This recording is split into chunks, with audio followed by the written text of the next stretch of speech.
जय हिंद दोस्तों। इससे पिछले वीडियो में आपने देखा सिंधु घाटी सभ्यता या हड़प्पा सभ्यता में एक पार्ट हमारा कंप्लीट हो चुका था। आज हम आपके सामने दूसरे पार्ट में द्वितीय भाग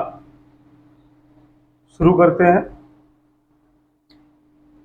सिंधु घाटी सभ्यता का काल निर्धारण। सिंधु घाटी सभ्यता का काल निर्धारण यानी समय सीमा। रेडियो कार्बन के अनुसार 2500 ईसा पूर्व से 1750 ईसा पूर्व तक इसका समय सीमा माना जाता है। रेडियो कार्बन के अनुसार हड़प्पा सभ्यता या सिंधु घाटी सभ्यता का समय है 2500 ईसा पूर्व से 1750 ईसा पूर्व तक माना जाता है। यही सर्वाधिक सत्य माना जाता है। उसके बाद है मृण मुद्राओं के आधार पर सिंधु सभ्यता का समय 2500 ईसा पूर्व से 1800 ईसा पूर्व तक माना जाता है। डीपी अग्रवाल के अनुसार सिंधु सभ्यता का काल 2350 ईस्वी से ईसा पूर्व से 1750 ईसा पूर्व तक माना जाता है। मार्शल ने सिंधु सभ्यता का काल 3250 ईसा पूर्व से 2750 ईसा पूर्व तक माना है। उसके बाद है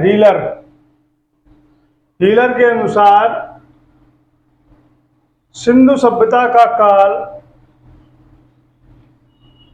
2500 ईसा पूर्व से 1500 ईसा पूर्व तक का इन्होंने माना है। हीलर ने सिंधु सभ्यता का काल 2500 ईसा पूर्व से 1500 ईसा पूर्व तक माना है। सिंधु सभ्यता के उत्थान का चरमोत्कर्ष काल 2100 यानी 2100 ईसा पूर्व माना जाता है। हड़प्पा संस्कृति के अध्ययन के साथ चार्ल्स मैक्सन, अलेक्जेंडर कनिंघम को भारतीय पुरातत्व का जनक माना जाता है। भारतीय पुरातत्व सर्वेक्षण का जनक माना जाता है।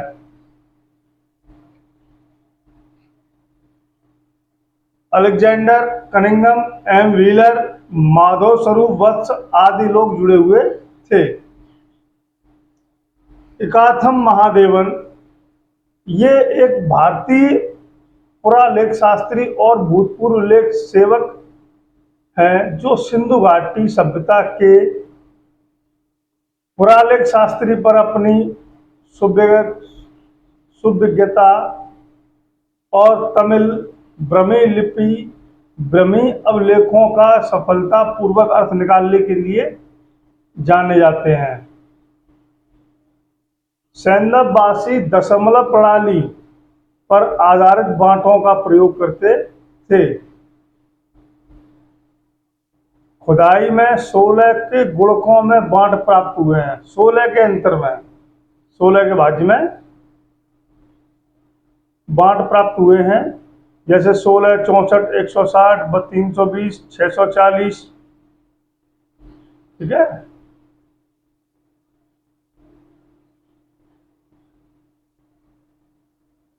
सिंधु घाटी सभ्यता की जो लिपि थी वो भाव चित्रात्मक थी और सिंधु घाटी के लोगों द्वारा जो बर्तन प्रयोग में लाए जाते थे वो बर्तन चाक पर बने होते थे। पतली गर्दन वाले तथा बड़े आकार वाले घड़े, लाल रंग के बर्तनों पर काले रंग की चित्रकारी भी हड़प्पा के बर्तनों की मुख्य विशेषता है।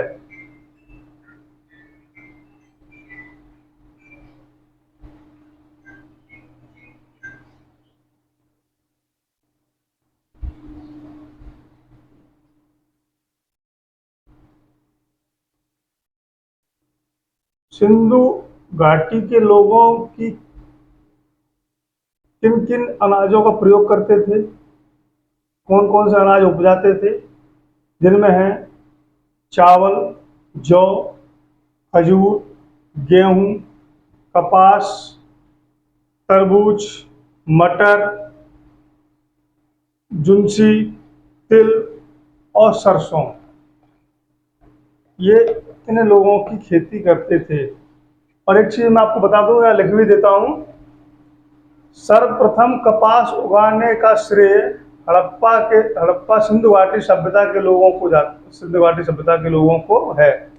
या ऐसे कह लीजिए, सर्वप्रथम कपास उगाने का कार्य हड़प्पा सभ्यता के लोगों द्वारा किया गया।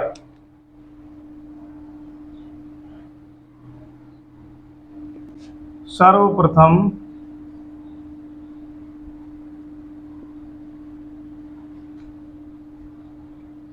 कपास की खेती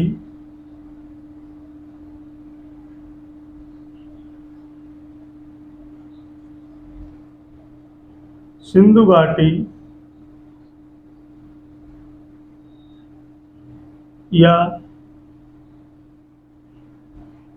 हड़प्पा सभ्यता के लोगों द्वारा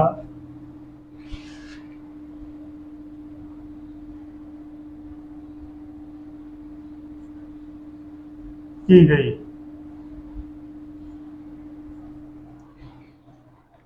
यह प्रश्न आपको कई तरह के एग्जामों में पूछा जाता है। जैसे यूपीएससी में पूछ लेते हैं, एसएससी में भी पूछ लेते हैं, सीजीएल में भी पूछ लेते हैं। सर्वप्रथम कपास उगाने का श्रेय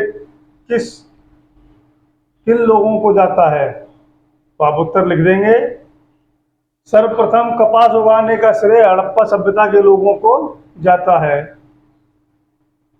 पहली बार कपास उपजाने का श्रेय हड़प्पा वासियों को प्राप्त है। हड़प्पा सभ्यता के सर्वाधिक स्थल गुजरात राज्य में भी मिले हैं।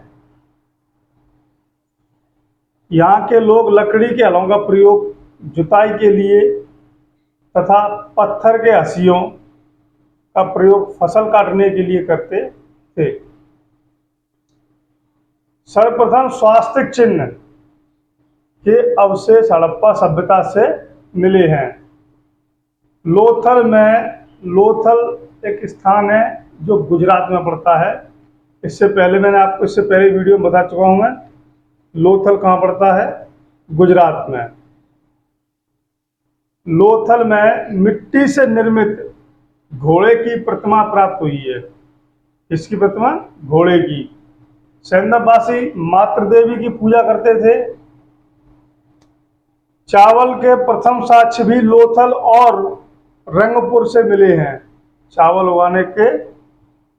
के प्रथम साक्ष्य लोथल एवं रंगपुर से प्राप्त हुए हैं।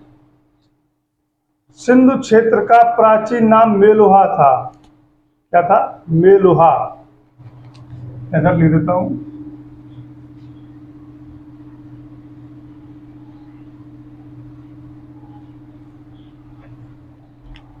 मेलुहा। सिंधु मोहरों पर एक श्रृंगी सांड के चित्र सर्वाधिक मिले हैं। सिंधु सभ्यता के लोथल एवं कालीबंगा उत्तरी राजस्थान का एक शहर है, स्थान है। वहां से हवन कुंड के साक्ष्य भी प्राप्त हुए हैं। हवन कुंड। पालतू पशु इनके थे बैल, भैंस, भेड़, बकरी, सुअर, कुत्ता, बिल्ली, गधा, ऊंट और कुंवड़, सांड, हाथी और गैंडा। यहाँ गाय के साक्ष्य मिले हैं। हड़प्पा में गाय के साक्ष्य नहीं मिले हैं। ऋग्वेद में हड़प्पा सभ्यता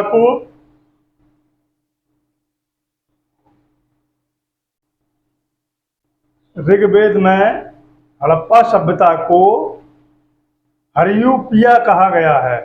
हरियूपिया कहा गया है। विश्व में चांदी सर्वप्रथम भारत। विश्व में चांदी सर्वप्रथम भारत, यानी हड़प्पा सभ्यता में ही पाई गई। विश्व में सर्वप्रथम चांदी कहाँ पाई गई? भारत में। भारत में किस जगह? हड़प्पा सभ्यता में पाई गई। सिंधु सभ्यता का मुख्य केंद्र हड़प्पा था। सिंधुवासी लोहे से परिचित नहीं थे और इनका मुख्य भोजन था गेहूं और जौ। मोहनजोदड़ो की जो सड़क है, मुख्य सड़क, उसकी चौड़ाई 30 मीटर थी।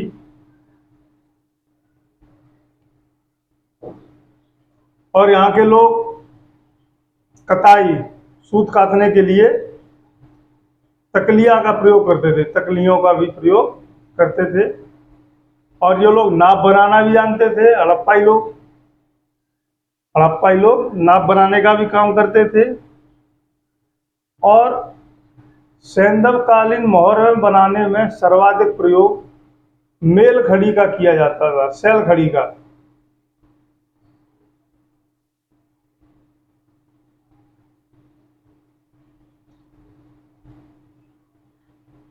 हड़प्पा में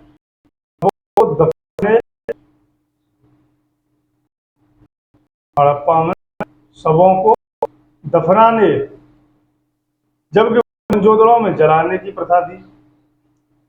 हड़प्पा कालीन लोग शवों को दफन करते थे जमीन, लेकिन मोहनजोदड़ो में जलाया जाता था।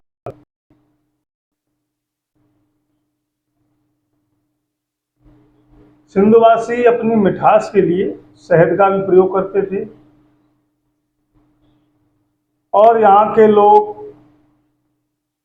बतख, डक डक बोलते हैं इसको, DUC के डक, डक माने बतख, बतख को अत्यधिक पवित्र मानते थे। यह पर्दा प्रथा एवं वैश्यावृत्ति सैंधव सभ्यता में प्रचलित थी। हड़प्पा संस्कृति के विनाश के कारण ठीक तरह से ज्ञात नहीं हुए अब तक। और सैंधव सभ्यता के विनाश का संभवतः सबसे प्रभावी कारण है बाढ़। बरसात वगैरह, पानी वगैरह, बाढ़। हड़प्पा से तांबे की बनी हुई एक इक्का गाड़ी प्राप्त हुई है। हड़प्पा से एक दर्पण प्राप्त हुआ है जो तांबे का बना हुआ है। दर्पण मतलब शीशा। प्रतिदिन देखा दर्पण को, बचपन गुजरा गुजरी जवानी, फिर बुढ़ापा कैसे आया। से मुद्रा में गरुड़ का गरुड़ में चित्रित था। मोहनजोदड़ो में सबसे भवन विशाल अन्नागार था, जहां अन्न का भंडारण किया जा सके।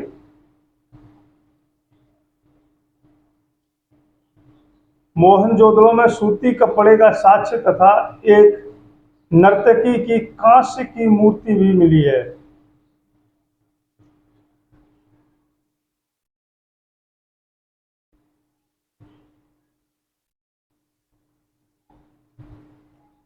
आज का हमारा ये,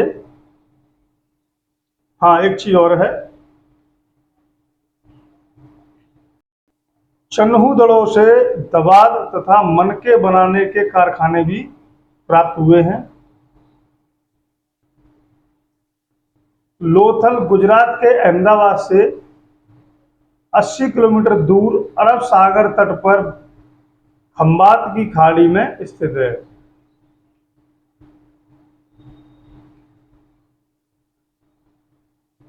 और लोथल में ही महिलाओं और पुरुषों को, स्त्री और पुरुषों को एक साथ दफनाया गया है।